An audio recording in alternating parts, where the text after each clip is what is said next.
เออจะอยู่นี้ตะกี้เห็นดิคือท่านได้ง่ายอ่ะนะบงนุ่งบงนอนก็อยู่นี่บ่ยังเบิดไม้เบิดมือเนาะโดยแล้วมาอยู่ดินเพิ่นไปวันๆนี่ซื้อนี่เนาะอยู่ไปอาศัยอยู่ไปคือทางอันบ่น้องดำเพิ่นอยู่กะคือไอเห็นหั่นแหละมันอยากขับแคบน้องเพิ่นมีครอบครัวมีลูกน้อยนำบ่อยากได้บ่ดำบ่อยากได้ลูกได้ผัวบ่คือดีแท้ว่ะบ่ต้องเอาดอกมันสอสมองเนาะอยู่คนเดียวหั่นแหละสบายแต่ยามบ่ทวงบ่ทันก็งานหากันผู้ใดเอาน้ำผู้นั้นก่อนคือน้องดำบ่มีก็ไปยืมน้ำเอ้ยก่อนบ่มีก็ยืมน้องดำอันนี้ไปหาลูกชายนี่เดี๋ยวว่าเราบ่จริงบ่พี่น้องเอ้ย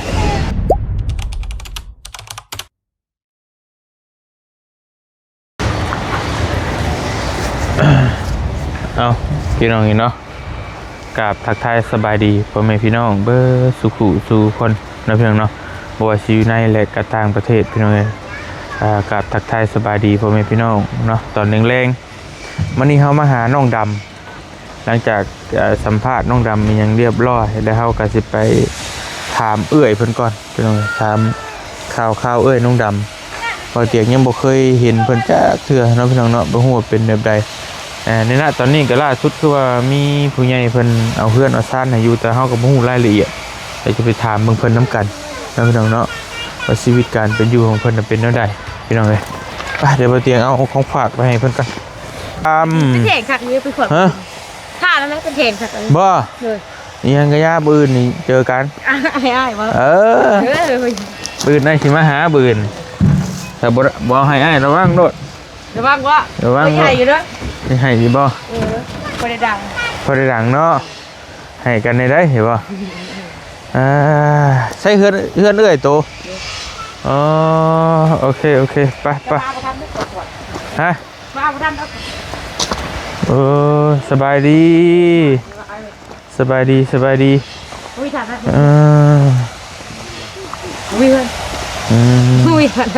ยังกะเราไปเว้นเราไปสัมภาษณ์ไอ้เมฆระบาดนี่โว้ยเนาะไอ้เมฆก็ยังมีเพื่อนบ่น่าขาดนะบ่มีกันไอ้เมฆอะยังให้ไอ้เมฆน้ำบ่ฮะเอาดาวมาถ่ายบ่มีดาวบ่มีเพื่อนแล้วเรียนดังแต่พื้นกินข้าวกินน้ำได้มื้อนี้ไม่โดนเลยใช่ไหมอันนี้ลูกชายบ่อันนี้ไปหาลูกชายนี่เดี๋ยวว่าเราบอกจริงบ่พี่น้องเลยตัวมาแบบนี้โอ้หากเห็นเป็นครั้งแรกเนาะพี่น้องเลยตัวพี่น้องเลยใช้เฮือนเจ้าอันนี้บ่ไปเบิ่งจังหน่อยก็ได้ไปข้าวเหนียวละมันก็มีหมดไปอันนั้นออกเอาอันนี้บ่จะอยู่นี้ตะกี้เห็นดิคือท่านได้ง่ายอ่ะนะบงนุ่งบงนอนกันอยู่นี่บ่ยังนอนอยู่นี่อยู่บ่ครับนอนขึ้นนอนพุ่นแล้วทางบ่อแซนเพิ่นว่ามีผู้ใหญ่ใจดีเพิ่นโอนเงินมาซื้อบ่อยู่บ่นอนให้ไหมแล้วว่าตัวนี้แหละจังว่าได้มาพอถากแล้วพอได้ให้ลูกให้เต้านอนขอโทษเด้อเฮานี่ไม่อันนี้เฮือนไผโดยเฮือนไผตัวนี้หมองเห็นอยู่พอกินเฮ็ดเราเองแหละนี่กันเนาะโดยเป็นเรื่องนี้เฮ็ดเอาเองพอได้อยู่พอได้เศร้าเป็นนี่เตียงคิง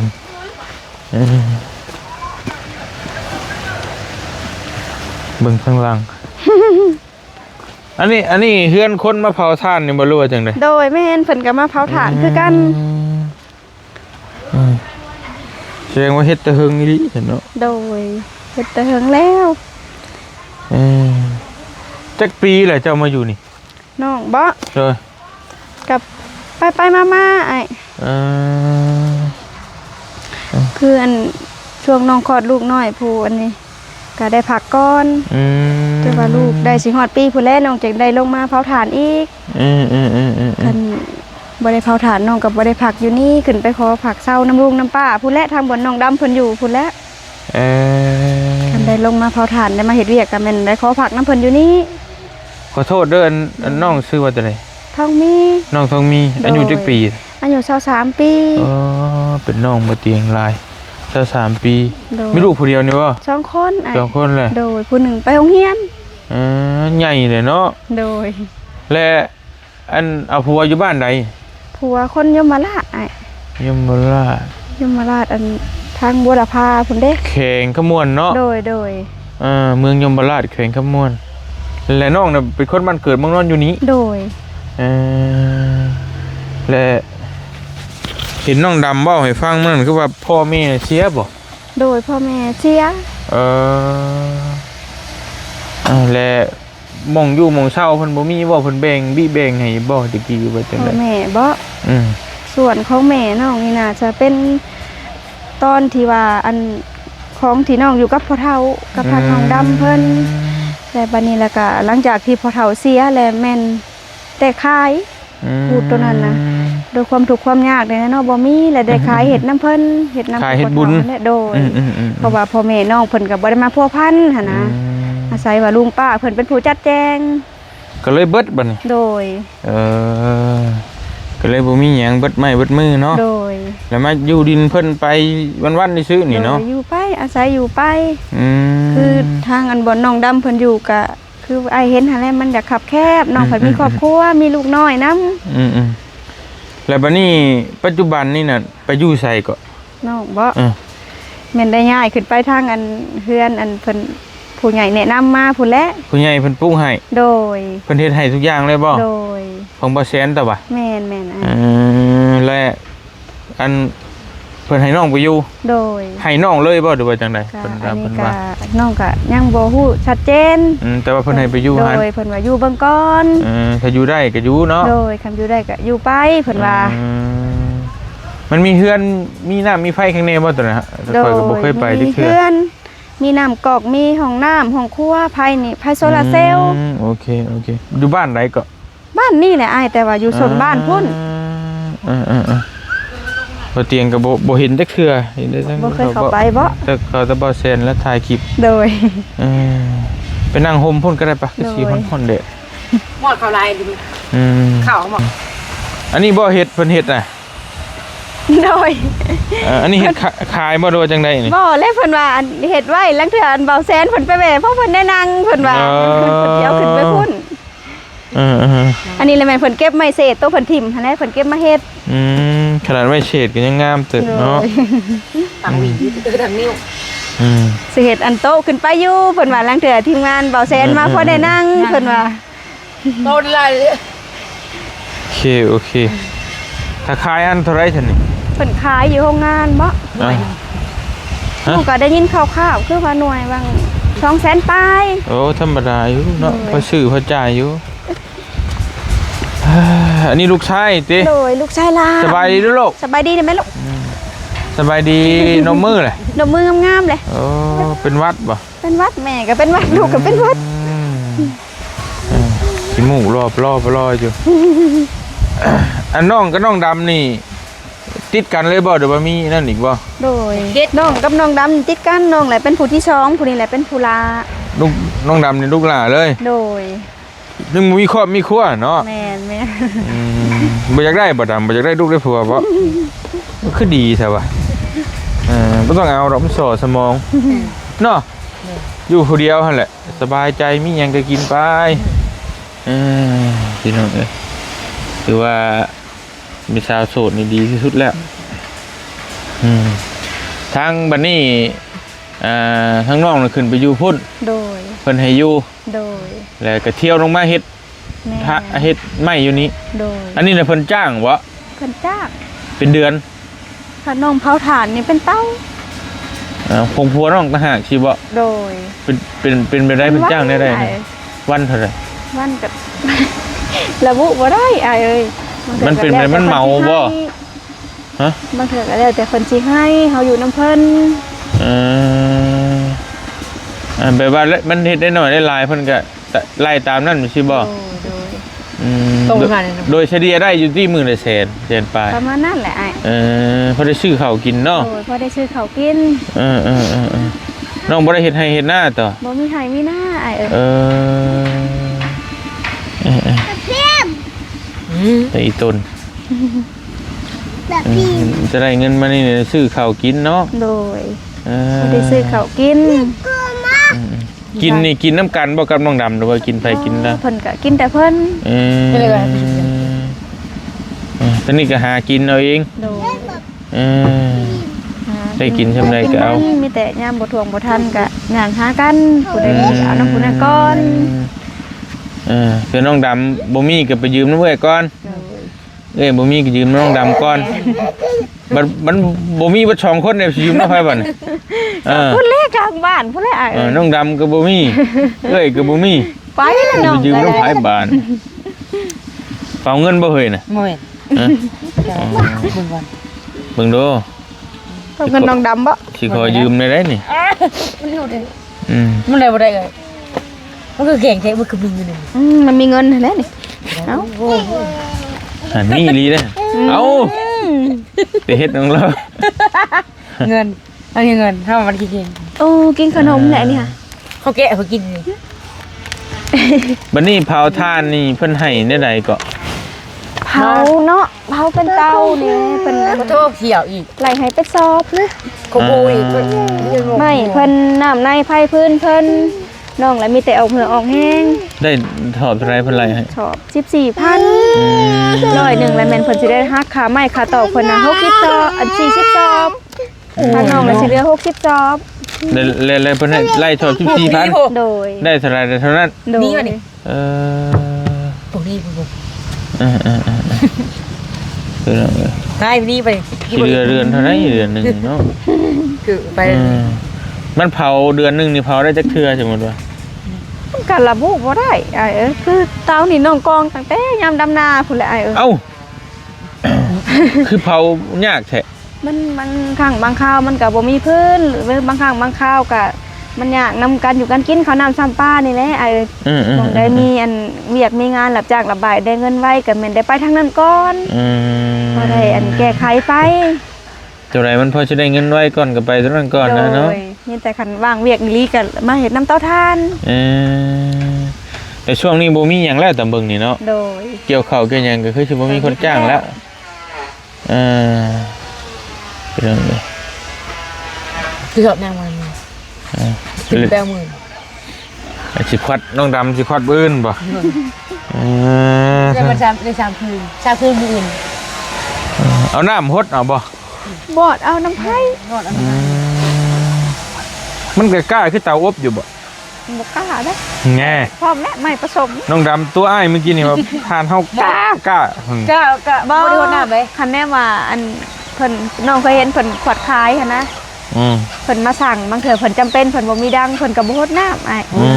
หมดเอง เพิ่ มัน นบ่ฮดน้ำขวดออกมายายให้เพิ่นเย็นเองเพิ่นแล้วก็ได้อยู่เอาแก้ไขไป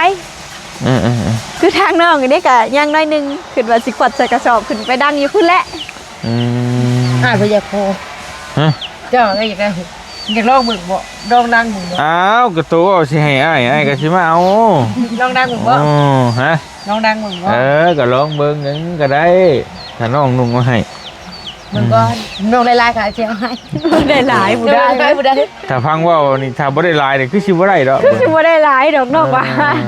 แต่กี้เพิ่นเฮ็ดใหญ่กว่านี้ได้เดี๋ยวนี้ได้เพิ่นเฮ็ดน้อย เป็นได้คือเฮ็ดน้อยลง บ่มีไม้ บ่มีไม้ บ่มีไม้เจ้านี่กระเด็ดใหญ่ก็ทุก ใบกองยังเพ่งอยู่ บ่แล้ว เมื่อยนะนี่ เมื่อย ช่องจิตช่องใจอย่าไปตัดอ้อยนี่ เดี๋ยวไปตัดอ้อยนี่ ไม่อยากไปแล้วถามไปแล้ว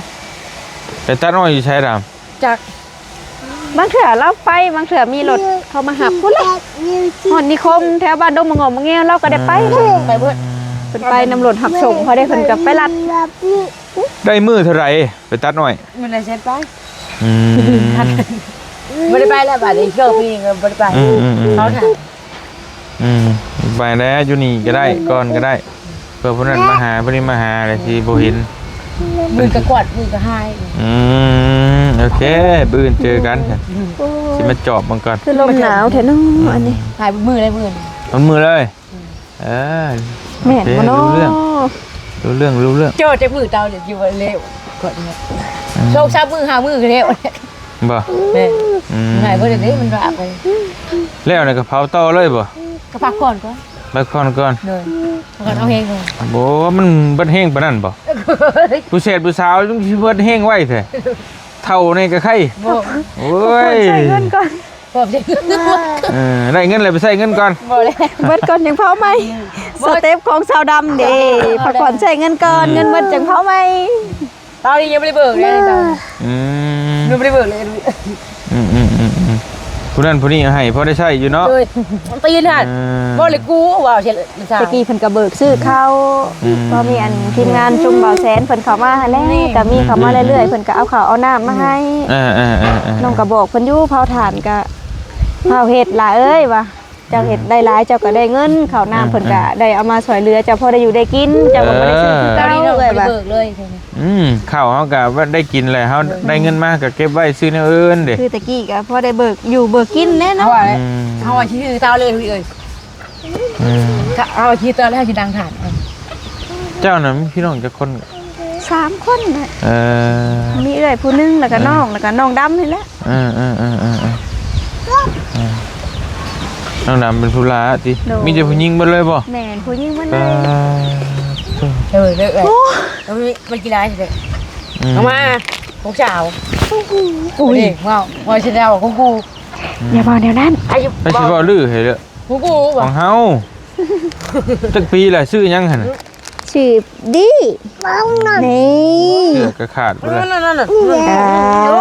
นี่แหละ โอ้จะไปกินข้าวกับไอซีน้ำ นั่งอยู่ดิ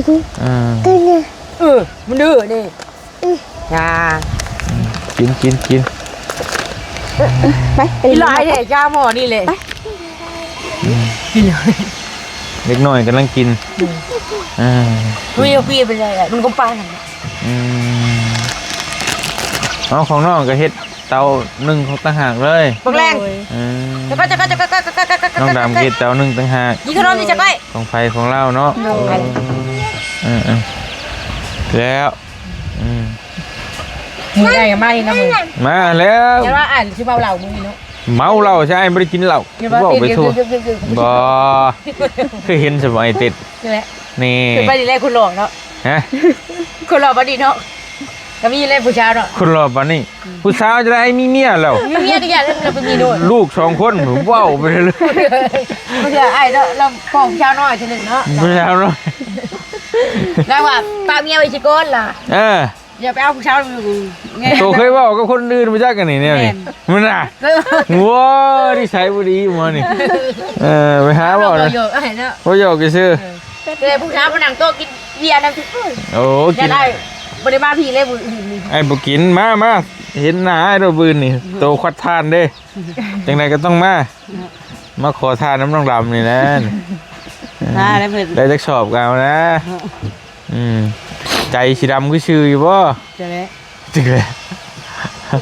ผู้เจ้าของกับผู้เนาะจักแล้วว่ะ ใจสีดำก็ชื่ออยู่บ่สิมาขอน้องนุ่งเบิ่งหน้าพอได้มาดัง ลาเห็ดหยังลูก เบิ่ง จ้ะพี่น้องเขาแค่จะกินประมาณนั้นเอง จากแล้วเราก็ไปงานดองนะมันงานดองลายชั่วมือนี่ ก็ได้ดูที่งมป่าบ่ไปงมป่า มึงปลาอยู่ไส บอลเขาเลยไปอยู่นี่เขาอยู่ป่าแหล่บ่เราเลยงม พี่น้องเอาผมมาขามนี่ก็พอได้อยู่ได้เช่าคักอยู่พี่น้องให้บอกไปดำลาให้บอกไป โอ ดำลา เคอยู่ ให้บอกไปดำลา ไปน้ำไผ่ บ่ดีให้มึงหน่อย ไปบ่ไปน้ำระบาไปบ่ ไปบ่ไปให้กิโลไป ไปดีใจแล้วทำได้มึงอยู่มึงเศร้าเลยเนาะ โดย เพิ่นเอาให้อยู่แล้วก็ดีแล้วพี่น้อง โดย ไก่เจาะเขา มีแต่เฮ็ดเวียกเฮ็ดงานไป ไปไหนไก่ไปไปไหนไก่เอ้ย อัดตัวกันกวนนะคะลูกไก่ขึ้นให้ ป้าฉันมีแต่สิกลับป้าเด้อมันเด้อ โดย อื่นเจอกัน ปีหนีอ้ายไว้บ่ จะควัดจังม่วงถ่าย 4 โมง สิม่วงหยัง 4 โมงคืน สิม่วงเช้าผู้ โอ้ยยังบ่ตื่นดอกน่ะ โอ้ เช้าแท้ก็ช่วยกันกว่าจังขวัด โหเป็ดโหดแล้วมั้ย โอ้ โหดแดด วันนี้เอาสรุป ต้องควัดตอนมันทันได้แดดจังบ่ฮ้อนเนาะจักความตัวกันเนาะ แล้วก็หายต้นแดด เออ พ่อเพิ่นสิซื้อ เออ ปักเถื่อยามเที่ยงๆแล้วก็ขวัด เธอก็ตื่น8-9 โมงพุ่นติ จังหวัด แหน่เออ เมื่อแล้วก็ตื่นเช้าอยู่แล้วก็รอสำรวจเบิ่งก่อน พอ แล้ว สวยๆมาแดดออกแล้วก็จกแล้วบัด งามเลยนะ บ่ฮู้นะท่านได้เบิ่งบื้อื่นพุ่นแหละท่านได้เห็นสิเว้าไปก่อน งามเลย เออ ก็มีฐานอยู่คือยุ่งแฮง นี่นะเขาเอาไว้มือเลยพระทุกจังกี่วัน คิดว่าสิได้จักชอบคิดว่านี่ ใครกล้าเบอร์เลยอะไรใครควรออกมาดูคนได้เป็นเสียสิ่งใจชีวะไม่ได้เป็นสิ่งที่ บ่ฮอดดอกลอยไอ้ว่ะ 80ก่อน สิบก่อน ดื้อ บื้อนเจอกันได้ดำเด้อ เฮ้ย บื้อนเจอกันให้ทานตอนไหนเธอสิมาลักขวัดก่อนกันนะมาลักขวัดทานคนก่อนเชื่ออยู่บ่ไอ้สิมาลักขวัดทาน เสียอยู่นะ เชื่ออยู่ คนละเพิ่นรู้แล้ว เอาไปเลยโอ้เจ้า จะก่อนได้ ได้สิเป็นหยังขวัดทานไปซื้อ ใหม่เบิดมือแรกมันก็อยู่ไปนี่แหละเลย ป้าชายกลับป้าเด้อดีใจนำเด้อน้องเด้อที่ได้มึงอยู่มึงเศร้าใหม่เด้อ โดย โดย โชคดีไอ้สบายดี เจ้ามื้อหน้าสิมาเยี่ยมใหม่ โดย เดี๋ยวเอาไม่ไอ้กลับกันเด้อปลาเด้อระเบากลับกันเด้อโดยป้ายันเพิ่นเฮ็ดเวียกเฮ็ดงานต่อ มือได้มาบ่ อ้าวก็มาก็ยังว่าอยู่ ก็เอายังไง ฮะมาเอาท่านไม่รู้อย่าแล้วรับปากก็ไม่เลยเจอกันเด้อมื้อเด้อโอเค ได้ดูวิชา โดยไปที่น้องเอ๋ยบ่เตียงก็ขอตัวเดินทางกลับก่อนมื้อนี้ก็ได้ถามข่าวทั้งเอื้อยเพิ่นเนาะเพิ่นเนาะเอื้อยเพิ่นก็